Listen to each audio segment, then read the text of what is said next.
Hey, what's up guys and welcome back to askNK. Today we're taking a look at the brand new release of ZBrush 2021.6, the beautiful tool from the folks at Pixologic, and this, just like every other update release, is very interesting, and it's super cool. It comes with a lot of cool features and very interesting update. So first off, we're going to start off by talking about the ambient occlusion. I'll talk about why this is very cool. Let me actually go ahead and load up something so that you guys can see. So just in case you haven't been using the previous one, you definitely need to actually try this one out.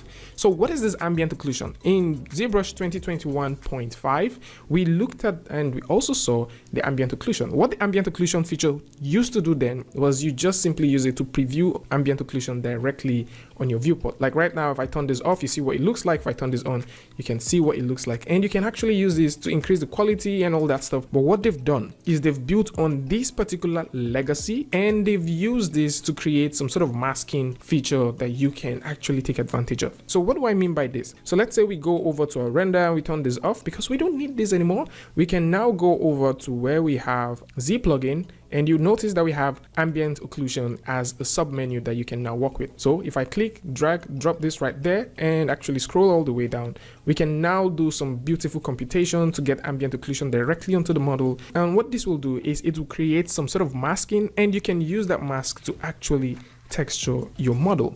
Now this works with ray tracing, and that makes it even super cool. You can play with all of these settings just in case you're not comfortable with what you have, and you can choose to do the ambient occlusion on an independent subtool, or you can do it on all of the subtools combined. How this works is simple. Just simply click on the compute after you've changed and played with all the settings and resolution that you want. Click on compute, and automatically what would happen is ZBrush will go through, take a look at the entire model and compute the ambient occlusion. And once it does this, it's going to create that simple mask, and you can actually use that mask to start doing some texturing.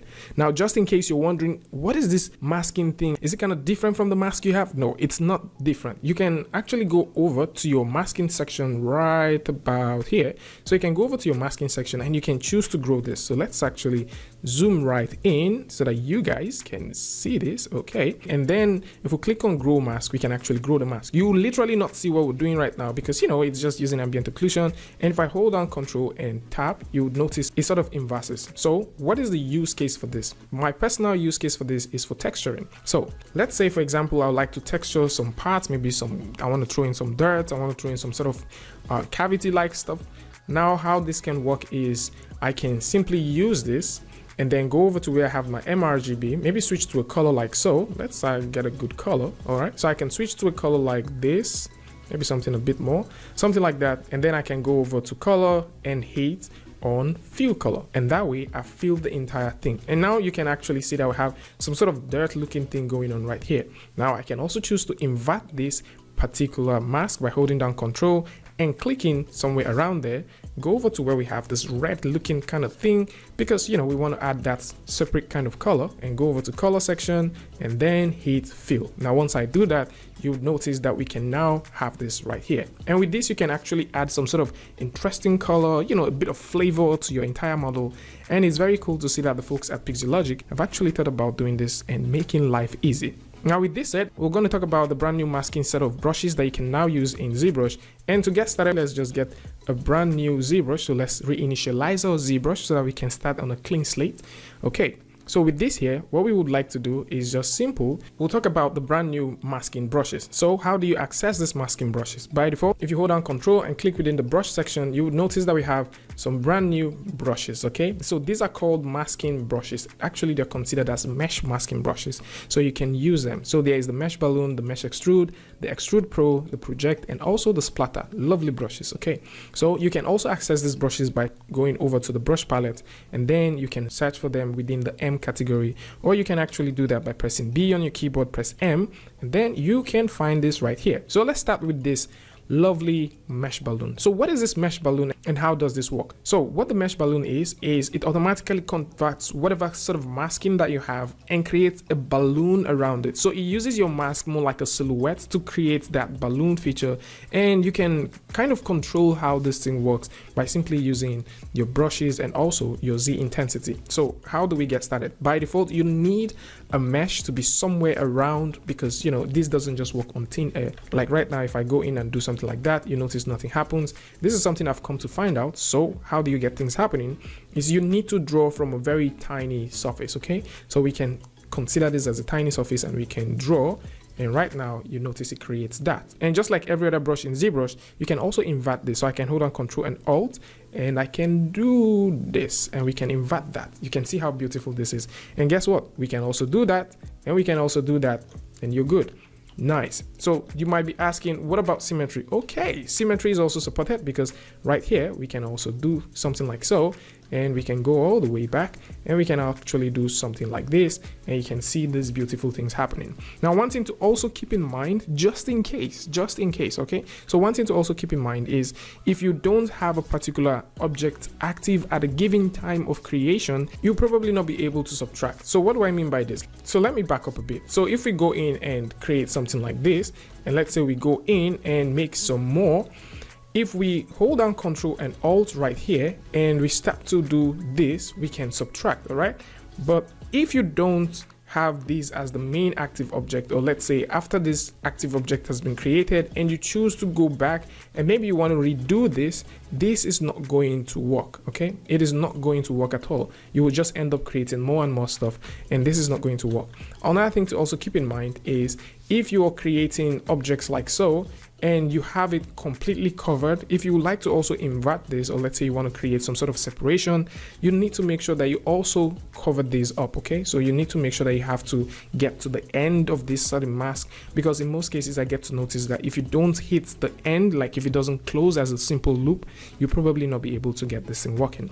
It's also very interesting to see that once you automatically create this, you can choose to do some beautiful things with it. So let's say now that we've created this, let's back up a bit. So let's say now we've created this. At any point in time, you can work with this as an independent mesh. So it's not necessarily bound to the entire thing. So you can work with this as an independent mesh. You can position this wherever you want it to be, you know, get it right there and start creating, you know, that beautiful stuff that you always wanted to make. So I get to see that this brush will be heavily used by a lot of people, as it just simply comes in very handy. Something else to also keep in mind is once you're creating this, let's say you hold down Control and you start creating, you notice that we have this lazy mouse. The lazy mouse is the red line that you get to notice, and it helps you create smooth lines. But then if you tap Shift and you draw, it snaps to whatever angle that you're drawing, which will in turn give you straight lines, and that way you can create your mask using that sort of, you know, direction. And we can go over to a point like this, hold down Shift and snap to a position like that, and once we let go, we can now start creating that sort of balloon or pillow-like looking sort of effect. So this is also something else that a lot of people would also love to work with, and it's just simply interesting to see that this is a feature that you can now grab if you already own ZBrush. So with this said, let's talk about some other brushes. So we also have some more brushes. So if I hold on Control and go over here, we can go over to the Mesh Extrude. So what this Mesh Extrude actually does is it simply extrudes meshes, all right? It doesn't really look at the topology, it just simply extrudes the mesh. So you can make a mask and automatically it extrudes that. So it's more like you masking. And by the way, these brushes also mask. If you would like to mask with them, you can also use them to create some mask. So you can mask and go over to where you have subtools, go all the way down and do this extract. But instead of doing a simple extract that will conform to the surface, which this would actually get you, what that tool will do is it's just going to simply extrude across this, okay? So it's going to use this profile that you're creating to create some sort of extrusion, and you can always, just like we said earlier, you can always move this around. So this brush is basically for something like that. If you want to create some solid shapes, you want to create some shapes like that, yes, you can. Now, moving forward, the Mesh Extract Pro is more like what you can get with the Mesh Extract. The only difference, which I've actually come to find out, is in most cases, one of them actually extracts outwards, so it just makes sense that way, while the other one sort of extracts, you know, it has that sort of interception with the model. That is just basically one of the differences I've come to find. Maybe there are more differences than that, but that is one of the differences I've come to find about this one. And another thing which I did find is most of the brushes counted as 2 or Pro, they also have the lazy mouse feature that is being attached to them, contrary to just having this basic one that you can work with.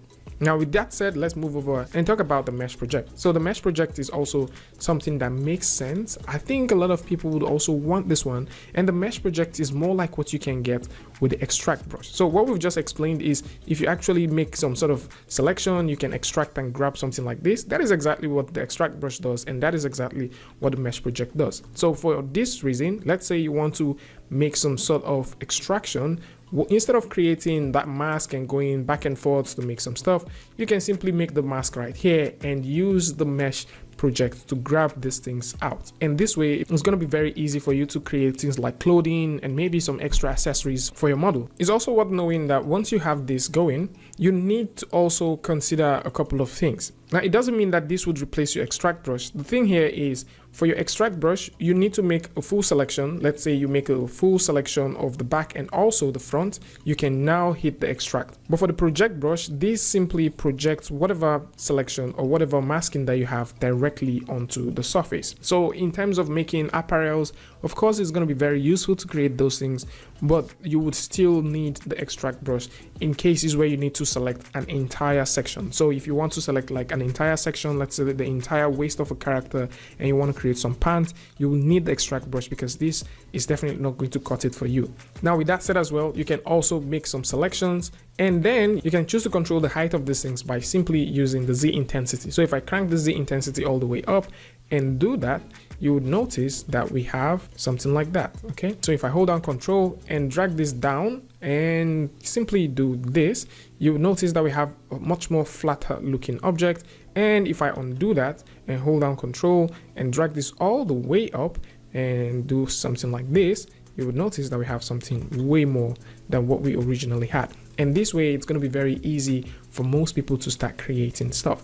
And you can use this for a lot of cases, and you can use this to create some beautiful looking art pieces as you progress. Now, for those who are wondering, what about the splatter? The splatter is also a very cool tool that you can work with, and you can actually use the splatter for a lot of things. So let's say, for example, if we simply go over to the splatter for now, and we would like to create or generate some sort of effect around this, you can use the splatter for a lot of those things. Now, one thing to also keep in mind is just like every other brush that you have in ZBrush, most of the times your creation and also the alpha influences how things work. So for the splatter, if you hold down Control, click and drag around the particular surface, it's going to create some sort of splatter effect on top of that. You can use this for some sort of organic surface depending on what you're trying to create.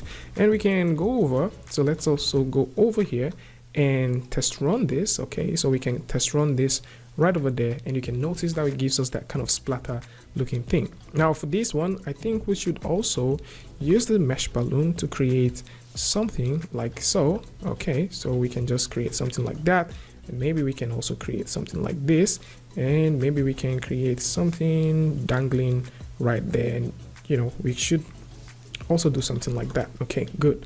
So let's just make some changes to this model really quick and position this one right about there. Nice. So with that splatter tool, you can also choose to do some very crazy stuff. Okay, so if I hold down the splatter brush and we go over here, we can splatter things around that. We can also, you know, splatter directly here.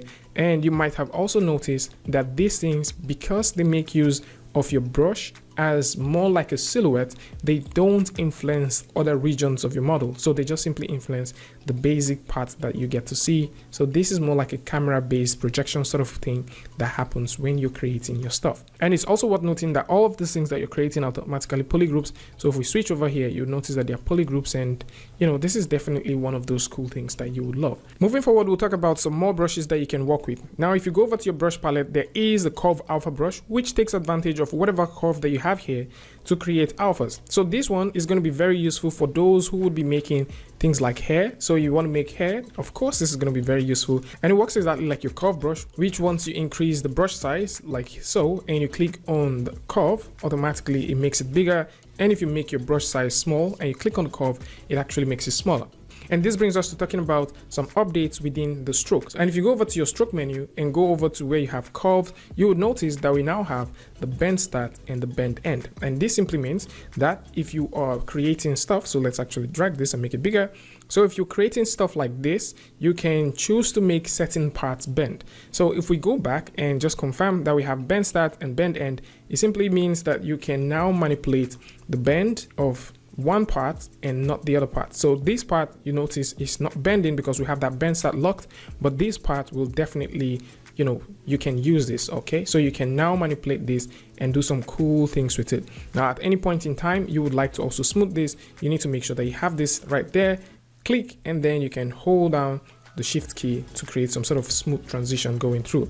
So you can now use these things to your own advantage and create some beautiful things with it. Going back there, you can also play with the bend end, and you can also choose to do some lovely stuff with these things. And it's very cool to see that by changing this alpha, you would notice that we can now create some very nice looking curves, and these curves we can actually, you know, move them wherever we want. So since we have the bend end, you know, available, we can also move this right here and make something happen right there. And once you're done, simply click on any of the surfaces, and that is how you have this one locked in. We also have the curve alphas. There's literally little to no difference with the curve alpha and the curve alphas. And we also have the extrude profile. So what this extrude profile does is it gives you a couple of tiny looking profiles that you can use and, you know, extrude or create curves by simply using this. So one of the things to also keep in mind is the sort of refactored the stroke brush. So contrary to previous times, once you start drawing your stroke, it sort of goes into your model, something like that. They sort of refactored this so you can notice that it travels directly on top of the model. So it pops up from the model and travels all through. So you can now use this for some very lovely looking things, especially for hair. And maybe if you like to create some extra looking sort of geometry, this is definitely going to come in very handy. And you can see it just simply pops up and travels through, contrary to previous stuff where you just have these things driving directly through your model. So for those who like to experiment with this one, this is also a very cool feature that you can use. You can of course go in there and select from a long list of these things, or you can choose to make yours and you can append yours right here and use that for whatever that you want. So for example, if you create something and you want to use that as a brush, all you need to do is have that selected, click right here, and then you can append that and you can use yours as a brush. And moving forward, there's also an extrude profile too. So more like what we talked about, the initial one. Yes, there's the curve alpha, there's the curve alphas, there's also the extrude profile and also the extrude profile too. So these are very similar brushes that you can work with and create beautiful stuff. Now let's move over to something else that is also very, very exciting to see come over to ZBrush. So the folks at Pixelogic have also created the snake curve. Now the snake curve is a lovely looking brush, and I think this is also one of those sort of brushes that will change a lot of things for people. So by simply going over here and selecting the snake curve, is really, really crazy what you can do with this. So we've just talked about the curve and how you can use the curve to create stuff. What you can now do is by simply combining the power of the snake brush, the curves that we've just talked about, and also Sculptris Pro, you can now create amazing looking things. So let's say, for example, we would like to create something right about here. What we can do is we can simply create that curve by having this snake curve active. We can create this, and then once we go through and select either points here, there, or the middle, we can drag, and you notice that it starts creating something. Now by default, if you're just doing this, you would notice that it's slow, it's buggy, all that stuff.